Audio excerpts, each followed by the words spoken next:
Olá, vamos resolver essa questão 43 do SIS 2021?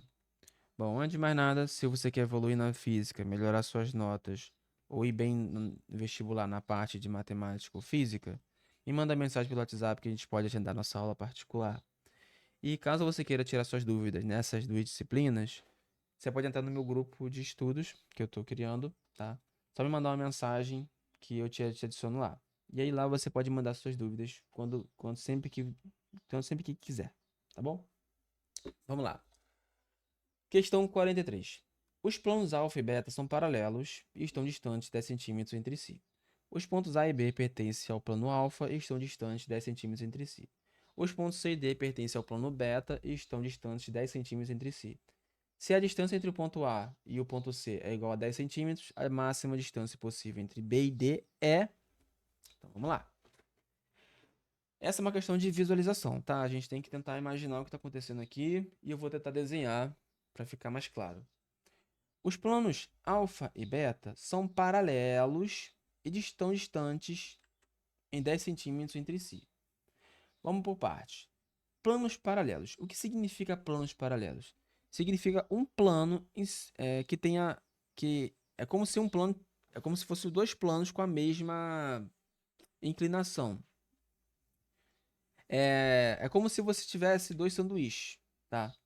É como se fosse duas fatias do pão, tá? As duas fatias de um sanduíche, elas são paralelas. É como se elas estivessem na mesma inclinação aqui, na mesma reta, tá? Então imagina planos paralelos como se fossem duas fatias de pão assim, uma em cima da outra. Então eu vou desenhar aqui, ó. Eu vou ter um plano, que vai ser esse plano aqui, e eu vou ter outro plano que vai estar embaixo dele, tá bom?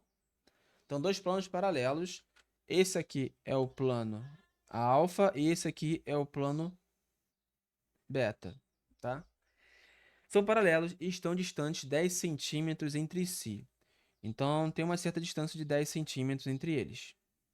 Tá? Então, eu vou desenhar aqui uma distância de 10 centímetros. Os pontos A e B pertencem ao plano alfa. Então, e estão distantes 10 centímetros entre si.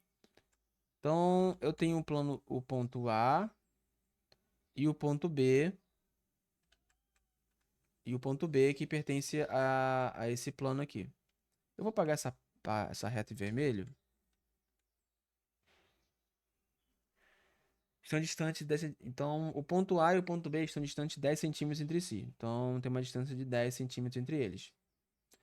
O ponto C e D pertencem ao ponto beta e estão distantes 10 centímetros entre si. Então, aqui eu tenho o ponto C e D, que também distam 10 centímetros entre si. Se a distância entre o ponto A e o ponto C é igual a 10 centímetros, então olha só, a distância entre o ponto A e o ponto C é 10 centímetros também. Deixa eu fazer isso aqui um pouquinho mais perto, para ficar mais, mais na escala, né? Tá. Se a distância entre o ponto A e o C é igual a 10 centímetros, a máxima distância possível entre B e D é... Olha só. Então, queremos saber qual é a máxima distância entre o ponto B e o ponto D. Como é que a gente faz? Como é que a gente pensa isso? Bom, se eu deixar da forma como está aqui, a distância entre eles é 10 centímetros, tá? Isso aqui é um quadrado, isso aqui vai ser um quadrado, tá? A distância entre eles vai ser 10 centímetros, que vai ser exatamente a mesma dessa daqui. Agora, se eu quero saber a distância máxima, o que eu posso pensar? Bom, e se eu quero manter essas distâncias aqui.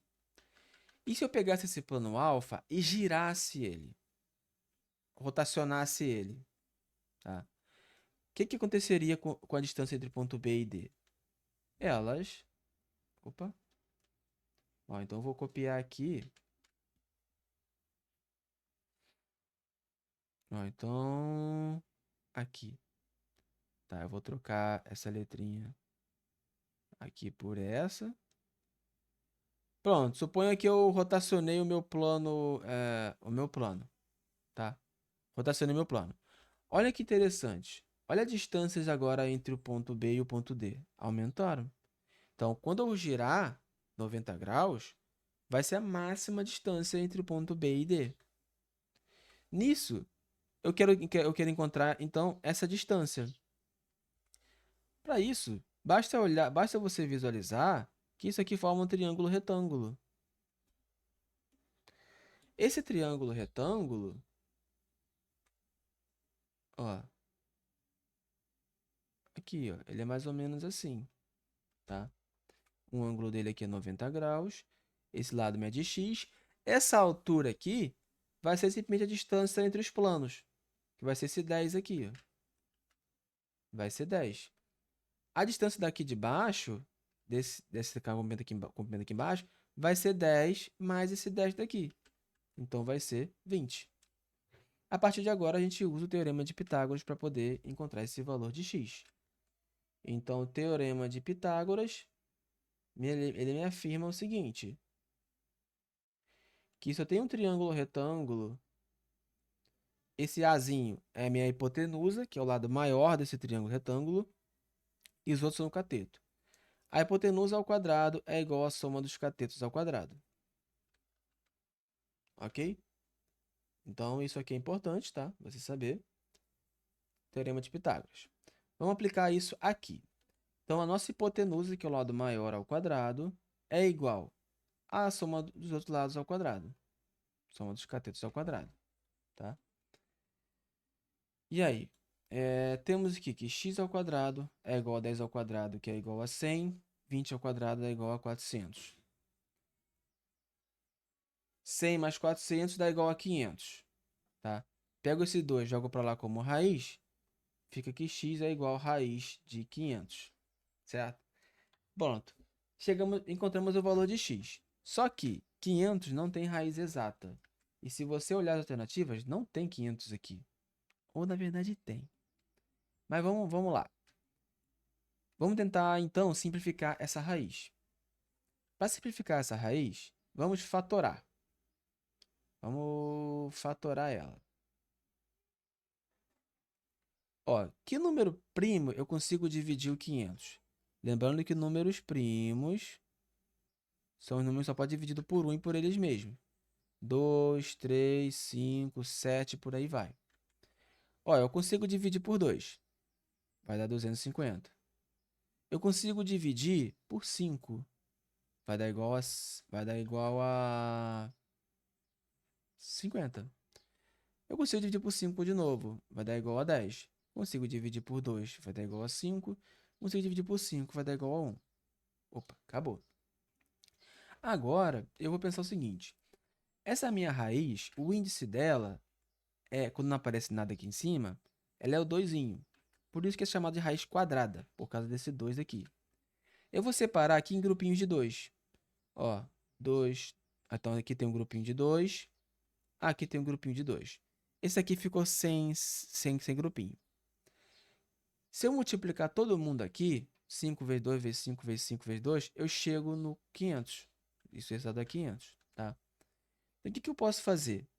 Eu posso juntar esses grupinhos aqui, ó. 5 vezes 5 e 5, 5 vezes 5 é 5 ao quadrado. 2 vezes 2 é 2 ao quadrado. E o 5 continua aqui normalmente, tá? Se eu fazer essa multiplicação aqui, isso aqui é igual a 500, tá? Você pode até testar aí na sua calculadora. Isso aqui vai dar igual a 500. Então, eu vou trocar o meu 500 dessa raiz por esse camarada aqui. O que a gente vai ter? X vai ser a raiz de 5 ao quadrado vezes 2 ao quadrado vezes 5, tá? Agora entra uma coisa interessante. Como o índice da minha raiz ela é 2, aqui, imagina que a raiz é como se fosse uma jaula, uma prisão. Esse aqui é o valor da fiança. Quem tem esse valor aqui, que é o índice da raiz, quem tem esse valor pode sair da prisão. E o dinheiro, a fiança, é dado pelo expoente, tá? Então, olha só, esse 5, ele tem o valor suficiente para poder sair da prisão. Ele consegue pagar a fiança. Logo, ele sai. O 2 também pode. O 2 ele também tem um expoente 2. Ele tem o dinheirinho da fiança, ele consegue pagar. Então, ele sai da raiz. Só que esse 5, infelizmente, ele não tem dinheiro para sair. Não tem a fiança. O expoente dele, quando não aparece nada, é 1. Como ele não tem dinheiro suficiente, ele continua preso. Certo? E aí a gente continua. 5 vezes 2, 10. Pronto. 10 raiz de 5. Tá? 10 vezes raiz de 5 é a mesma coisa que 10 raiz de 5. Então a letrinha C de casa. Essa é a resposta certa. Se você gostou, dá um like. Se quiser melhorar em matemática ou física, me manda mensagem pelo WhatsApp que a gente agenda a nossa aula particular.